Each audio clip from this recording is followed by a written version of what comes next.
Hello everyone. Hello everyone. Long time no see. Oh, is it really? No. Yeah. Us again. You're going to get really bored of this. Yeah. It's just because it's Christmas, you see, we're at home. Which is lovely. So rather than throttle each other, because we're with each other all day, every day, we decided to do another posting on something that we were talking about this morning. It was so funny. Mark was doing me hair, my roots. See, I'm not so dark anymore. Do me hair, darling. Do me hair. Tell of all trades, you see. You stood there doing it. We were talking and we were laughing so much because we were reminiscing about things that we did when we were children. And while we were sat there, we were watching Tony Prime's video. We had the laptop there while Mark was doing my hair, and we were talking and laughing. This video that he did brought back a lot of memories for us, and it was about the fact that when he was a JW child growing up in the congregation, they did a reenactment of Dinah, and it brought back memories for me, because I remember being a child. So many things you couldn't do as a JW child, but there's things that you were forced almost to do when they had congregation dues, for example.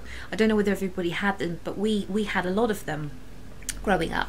Depending on which congregation, because some congregations did more of that sort of thing than others. And I think what Tony's video did that we watched this morning highlighted to us something and triggered off so many memories. And I'm sure anybody that watches his posting on this will get the same sort of reaction that we did, because it does trigger off so many things. One of the things that I noticed straight away, sorry to interrupt you there, that's all right, was the it brought back so many memories of them and us.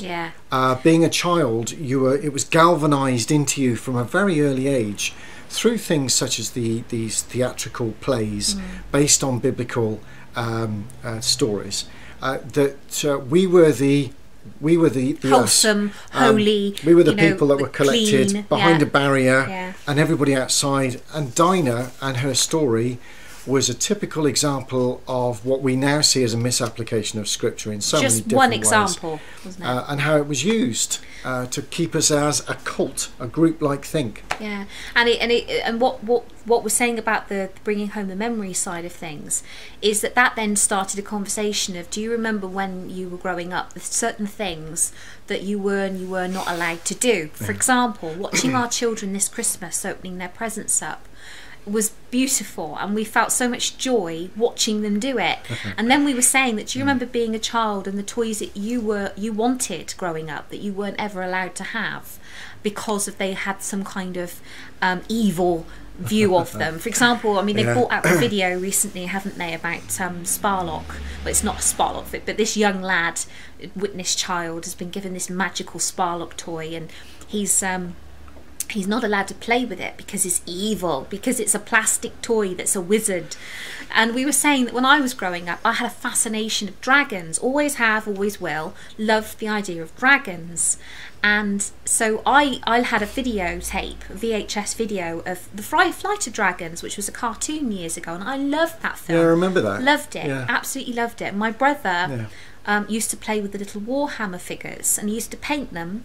And they had a couple of mythological creatures in there as well. It was they were amazing little figures that he'd spend hours painting. Very intricate, aren't they? And we had this one talk once at Kingdom Hall about how these particular things weren't right, and as Christian children and witnesses, Jehovah's Witnesses, we weren't supposed to be playing with things and watching certain cartoons. So when we got home that day, my parents made us get rid of them all. So the little figures went in the bin, and our VHS video of The Flight of Dragons got pulled apart. All of the ribbon in the side got pulled and it got binned. And I remember feeling really upset about that, because there wasn't many things that we had, and that was just something that I really enjoyed. And we were saying that watching our children open their presents, if there's a particular thing they want and it's in financial reach, then we will do what we can to get it for them. And now we don't have these restraints on us of, oh, you mustn't get that because it might have a demon in it. For example, you're Care bringing Bears. the devil into the house. Care Bears and what was the other ones? Oh, the Trolls. Smurfs, I think Smurfs as well. Yeah, the Trolls. Do you remember the Trolls? Yeah, with the funky hair. I don't know if we they had still them do those in other now. parts of the world. The little trolls about this big. They were very hard plastic. I personally didn't like them, but no, you know, if my daughter turned round to me now and said, "I really like them, Mum, can you get me one?" I'm certainly not going to go, "Oh, no, it's because it's got a demon." Well, apparently they were all sort of associated with demonology. Yeah. But anyway, Mark made me laugh because we were talking about the different toys, and I was obviously saying about dragons, how I'd have loved to have had dragon toys, and I would not have been allowed. And Mark said, "What did you say?" Go on, you say it. All I wanted was an action man. That's all I ever wanted was an action man. Give me my action man. But do you know what? It's not something I could ever ask my mum and dad for. No. I could never, ever, I would never have even had the courage to say to my mum and dad, I want an action man. And further, I'm not sure if they've got them in other parts of the world, like America, or they're sort of about a foot, 12 inches sort of in sort of length, and you basically kit them out with different combat and their rifles, and you put them in tanks and jeeps, that type of thing. But all my mates at school that I wasn't allowed to have, all these lads at school, they all had action men. And at the end of each term, you were allowed to have a toy day where you brought your toys in. And I used to dread it. I used to dread those days because I can't even remember what I used to bring in, if anything. But I can remember all the lads brought in their action men. And then they'd go off into the fields and they'd be playing and digging dirt and getting all the action men out. Do you know what? That's one of my earliest memories at school. Standing there watching them play with their action men. And it's just something that stuck with me. I yearned. It's not even funny after a while, because I can remember how much I really, really wanted an action man. I might have to buy you one now. You do realise that. But the reason why we say that is it's interesting, because when you're a JW child and you've had those yearnings for certain things, it doesn't mean that by your parents suppressing that, saying, "Oh no, you mustn't," and an organisation suppressing that feeling is going to be suppressed forever. Because it was suppressed. Mark's view of that, when he got slightly older, his fascination with it didn't stop. So when Mark left school, he went straight into, guess what, rebelling against his parents. Went straight into the forces, and he became an action man, and there he is in his khakis in the field, and he's now his very own action man. Well, he's my action man. That was Dartmoor, by the way, that one. And then he's one there with him and his big gun. See? That's my nice big gun. His nice big gun. My big rifle. So you had a fascination for guns and things. I did. From an early age, because you couldn't have things like that. I mean, if Mark, you were never allowed to play with plastic guns or anything, were you? No guns. And I know that most children, witness children, weren't allowed, but that didn't stop your fascination, did it? No, I mean, whenever I had the opportunity to be with one of my friends at their homes, which wasn't very often, I can remember when they'd have a toy gun, they used to give it to me to hold, and I'd never put it down. I was always holding, so I had this fascination. It's basically having a fascination with something that you're not allowed to have. Yeah. And so because of that, because you can't explore, because it's made into something that it isn't, you almost you put royalty on it. You make it into, you glamorize it into something in your own mind that I can't have this, and yet it's fantastic. Look at it, wow. And that's quite often as a child, if you reflect that through many Jehovah's Witness children when they're growing up, who've got these suppressed feelings, no matter what it is. I'm talking about action men. It could be absolutely anything, including alcohol, for instance, that type of thing. You know, when you suppress it, anything that's suppressed by anything, unless you use it in moderation and you take away the glamour from it and allow children to grow up and explore. If you take these things away, they become those coiled springs, and you don't know where they're going to go when you start pinging those springs around. Do you? No, exactly. I mean, when Mark was in the forces, you weren't in there for long, were you? No. But when you were in the military, you became a champion shot. I love shooting, I still do. I still love shooting, and I've got a very different view of it now. I don't sit in awe of weaponry anymore because I've used it. But what made me laugh was Mark was explaining when he was in the military. What was your PO number? PO 40442X. See, there we are. Still remember it. It's terrible. Anyway, he was saying to me about the pastor. Is it padre? A padre. A padre. Oh, that one. Now this shows JW mentality and think that when you were brought up as a Jehovah's Witness, you may leave the truth, as they call it, but the truth never leaves you, in the sense of it messes with your mind to the point where no matter what situation you're in, whether you are actually an active witness or not at the time, can still control your actions, your thought process and everything after that. And Mark was telling me about the padre. What happened? They gave a talk or something? The first time I ever met a padre, a man of the cloth, shall we say, I was in my training at the time, and we were in one of these horseshoe type arenas that they have in universities. You all sort of sat there and you're looking down on the lecturer. Well, we met the padre. It was part of the curriculum at the time for the training, and in he came.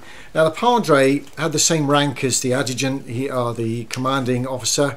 He was right up there. He had access to basically everybody at any time, so he could talk to the senior officers, the lieutenant commanders in the Navy, all the way through the Marine Corps, and right the way down to your little old recruits like we were. And that's exactly what he did. He was a very powerful man. Anyway, it was his time to give his lecture on why the padre was there. Now, you've got to remember, I've been brought up as a Jehovah's Witness, so I'm not exactly, when it comes to the average recruit, going to be looking at the Bible in the normal average way that most of the other recruits were looking at it at the time. I was coming at it from a very different mindset. So, of course, what's going on in my head isn't exactly balanced when it comes to scripture in the first place. And then you take into account that I'm already rebelling against that anyway by being in the forces. So I've got all of that going on inside my young head at the time. And this padre is giving out his lecture on Christianity, on why it's right that Christianity we're on the right side of Jesus, and that we're fighting the fine fight, and we're doing all these things. Now, of course, now I'm older and now I understand where all that's coming from. I have a very different view of Christianity and soldiering. It's a very different view, and it's a very controversial subject even now with a lot of people, but that's another subject. Going back to me back then, I was in JW mode when it came to Bible think. And so he gave his half-an-hour lecture, and everybody was told, you just sit quietly, just shut up. And all the NCOs, all the corporals, sergeants, keeping an eye on all the recruits, just get through this, and then, you know, they're looking at the watches and we're out. That was the atmosphere. So, and he's finished his lecture, gave out a couple of scriptures. My door is always open, you can come and see me at any time. Of course, nobody ever would. And he said, are there any questions? Any questions before I leave? So I stuck my hand up. And I was furious with him. Absolutely furious with him at the time. And I thought, I've never heard such a crock of... Anyway, so he said, yes, young man, what can I do for you? I had the audacity of actually even putting my hand up. I had all these corporals, these NCOs looking at me. And all the recruits were turning around and going, who is this guy raising his hand? He's a nutter. And I said, excuse me, sir, you're a man of God? Then why are you teaching us and training us to kill? As Christians, we're not allowed to kill. Therefore, I am not a Christian. I'm a soldier being trained to kill. And you shouldn't be here. With respect. And with that, the place, you could hear a pin drop in that auditorium. I remember one of the corporals, bright red, because I came under his charge, was going to get it in the neck too. I know that now, but I learnt the hard way on that one. He came down a few of the rows and grabbed me round the collar and in a very velvet glove type of way whispered some sweet nothings in my ear. And I knew I was in for one hell of a ride when I got outside that door. Suffice to say, the Padre didn't bother answering my question, just looked at the other officers in command at the time and said, well, that's it, we've all got to go. And with that, he swiftly walked out the door. Why do I mention that story? Well, I suppose it's a fond memory now. At the time, I went through a lot of hassle after that as a result of still being in JW Think, even though I was in the forces. Because it had been ignited in me from the fact this man was now throwing a Bible at us and saying this is the right way to go. And because I didn't have that right cognitive, comprehensive thinking at the time, all I knew is that I'd broken all of those rules by now fighting. And so therefore, what the heck are you bringing Christianity into this for? That's the way I saw it at the time. I see it very differently now. Yeah, because when you left, didn't you went into the TA for a bit, didn't you? Yeah, I left it in just to keep my hand in. I went into the Territorial Army. Once again, I just wanted to just keep my hand in with weaponry, and I enjoyed it. Yeah, I enjoyed the shooting, the competitions. Bearing in mind, this is all before Mark was baptised. Yeah, so and then I came back untouchable. again. I might do a story on it one day about where your my life history. Yeah, very fascinating history. It's an interesting one. It is a very interesting one. And then obviously you got married and moved and got into the. You were then baptised once you were married, weren't you? That's right. Yeah. But anyway, long story.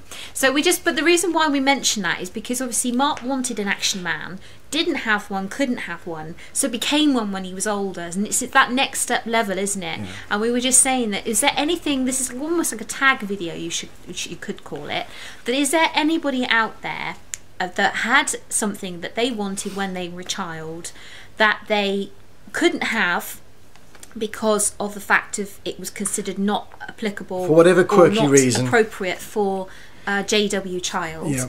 And now you've left, would you now go and buy one? Would you go over the top with it? Would you actually go and buy one? Yeah. Because I'm dragon mad. I want an action man now. I really want an action man now. I might have to get you one. Yeah, please. I might get you one next year for Don't birthday. get me that, just get me a nice green one with a crew cut, you know? Anyway, we just thought it was funny that Mark just suddenly blurted out, "All I wanted was an action man." It was just so cute. So here's one for you, Watchtower. If you're ever watching this governing body one day, the reason I'm on your case now goes right back to when I was a kid and I couldn't have an action man. That's where it all started from. Believe me, that's where I'm coming from. If you're looking at the Freudian side of all of this, so there we go. Ironic, really. Anyway, so tag. Yeah. Anybody, what did you want when you were younger that you couldn't have, and would you go and buy one now that you're older and you have your own mind and your own decision-making faculties? So anyway, we'll leave you with that one. Oh, I just wanted to say one other thing. Go on then. Some of the videos that we've been watching recently have been absolutely fantastic. They have been, yeah. And they're so different. The variables in all of them. Everybody's got a different way of doing something. But we just want to say we're very proud to be a part of that whole community that is showing something in and through their videos, whether or not it's somebody sitting in front of a screen like this or somebody using some technology. Some of them are funny, some of them are hilarious, some of them make us cry, some of them make us very passionate, and we can see the passion coming out in some people when they're talking. But each one, we realised, we were talking about that again this morning, all of these videos, you put them all together from different people's perspectives, give you such an enriched view of the culture that we came from within that religion. And what it's done to us as individuals and as to where we are now in our journeys. I think that they've had a massive effect on our life course. And it's been fantastic having YouTube and having the ability to be able to all share together like this, and it's been amazing. So we just want to say a special thank you to everybody out there, all those different, whether or not you think it's complicated or your video isn't making a difference, it is. It doesn't matter how simple you make it or as complicated. Each one tells a story and each one has something to say. You put them all together and my goodness, it's a very powerful voice and it's a very good way of helping people to recover. I think we should all write our own chapter and we should all put it in a compilation of a book, one big book, but it's a compilation of different people's stories. One bit, the story of XJWs, and then how where your journey is and what your experiences were. I think it would be an amazing book. What, an electronic one? Or, well, it depends. I mean, some ideas on that maybe. If people want to write down a chapter that way, because you might not have enough in your life that you want to say that fills an entire book. But if we all had a chapter that we wrote, and then it tells our story, and then someone else's story, and then someone else's, you never know. That might make an amazing wake-up book. You might be onto something there, Annie. You might just be onto something. I do come up with ideas. You do. About time you made it's the blonde, you see, because you made me blonder. Yeah. I haven't done a bad job, have I, You've done everybody? a very good job, yes. Yeah, it's just a little bit I've got to do around the back here. No one sees that, though. No. I can't see it. Yeah. My head's this way. Anyway, bye for now. All right, take care, and we're going to everybody. make a cup of tea now because I'm thirsty. All right, bye for now. See you later. Bye.